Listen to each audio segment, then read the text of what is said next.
Hello all, once again in exercise of 2.1 class 9th math. Question number first कह रहा है कि which of the following expressions are polynomials in one variable and which are not.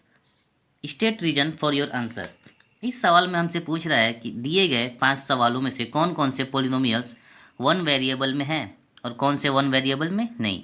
तो सबसे पहले हमें समझना होगा कि वन वेरिएबल्स का मतलब क्या होता है। लास्ट के कॉन्सेप्ट वीडियो में हमने बताया था कि वेरिएबल्स वाले टर्म्स यानी कि एक्स वाई जेड टर्म्स होते हैं पॉलिनोमियल्स में, लेकिन इसमें पूछा है कि वन वेरिएबल्स होना चाहिए। तो वन वेरिएबल्स का मतलब हुआ कि उसमें किसी भी अल्फ़ाबेट्स के लेटर्स का इस्तेमाल हो, लेकिन वो एक ही होना चाहिए। यदि ए इस्तेमाल हो रहा है टर्म्स में तो सभी में ए होने चाहिए, बी है तो बी, सी है तो सी, एक्स है तो एक्स, यानी कि एक ही टर्म्स को रिपीट किया जा रहा है। यही बताना है कि वन वेरिएबल्स है या नहीं है, और यदि क्यों नहीं है उसका आपको रीजन बताना है। तो चलिए शुरू करते हैं। पहला, इसमें आप देखिए सबसे पहले एक पोलिनोमियल्स में दो टर्म्स होते हैं ना, एक होता है वेरिएबल, एक होता है कांस्टेंट। तो इसमें वेरिएबल हो गया एक्स स्क्वायर एक्स और कांस्टेंट हो गया 7। अब हमें बताना है कि इसमें कौन सा वन वेरिएबल है। देखिए दोनों में एक्स है, यानी कि ये तो मान लें कि ये क्या हो गया, ये वन वेरिएबल है, ये वन वेरिएबल वाला इक्वेशन है, एक्सप्रेशन है।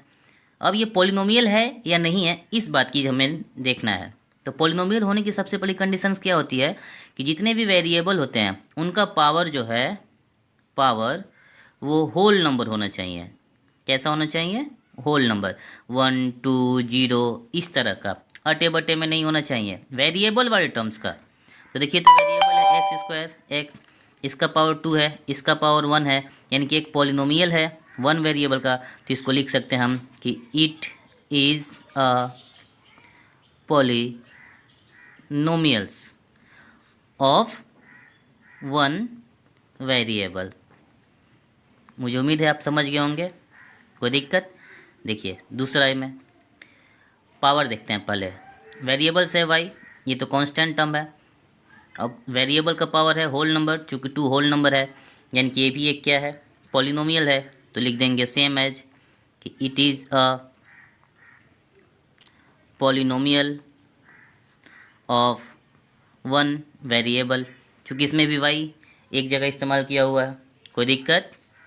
नेक्स्ट टी, टी दोनों में टी इस्तेमाल हुआ है, सेम लेटर का इस्तेमाल हुआ है, यानी कि ये भी पॉलिनोमियल्स है।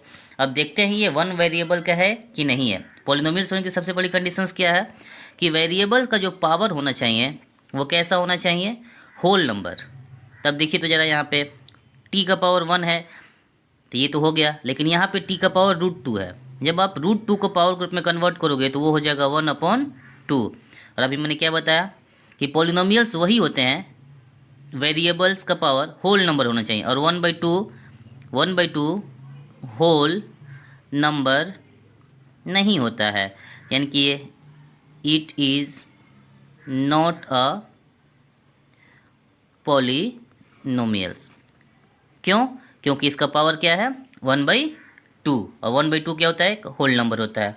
उम्मीद है आप लोग समझ रहे होंगे इस तरह को अच्छी तरह से। आइए क्वेश्चन नंबर 4 देखते हैं। दोनों में एक ही वेरिएबल इस्तेमाल है, यानी कि एक वन वेरिएबल है। अब देखते हैं ये पॉलिनोमियल है या नहीं है। तो पॉलिनोमियल होने के लिए देखना पड़ेगा कि पावर y का पावर 1 है।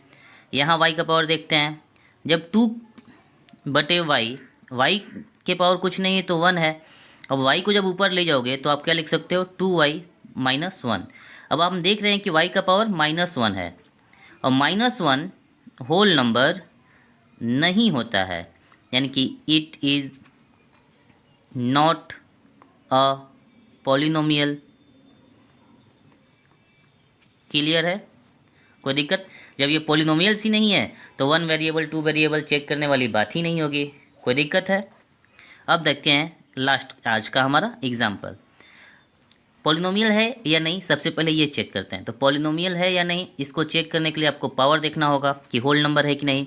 एक्स का पावर 10 है, हाँ होल नंबर है। वाई का पावर 3 है, होल नंबर है। टी का पावर 50 है, होल नंबर है। यानी कि जब पावर होल नंबर है, यानी कि इट इज़ पॉलिनोमियल। सबसे पहले ये लिख लेंगे। जब पॉलिनोमियल्स हो गया तो अब चेक करते हैं कि ये वन वेरिएबल है या वन वेरिएबल नहीं है।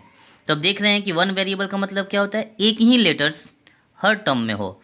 तो यहाँ पे तो एक्स भी है, वाई भी है, जेड भी है, यानी कि जो इसका वेरिएबल्स हैं वो हैं एक्स, वाई और T, which are not one variable. मुझे उम्मीद है क्योंकि इसमें 3 टर्म है इसलिए ये वन वेरिएबल नहीं है। उम्मीद कर रहा हूँ ये पूरा कॉन्सेप्ट आपको अच्छी तरह समझ में आ गया होगा। वीडियो को आगे बने रहिए, आगे कॉन्सेप्ट हम इसी तरह सीखते रहेंगे। तब तक के लिए बने रहिए ठाकुर पीडिया के साथ। धन्यवाद।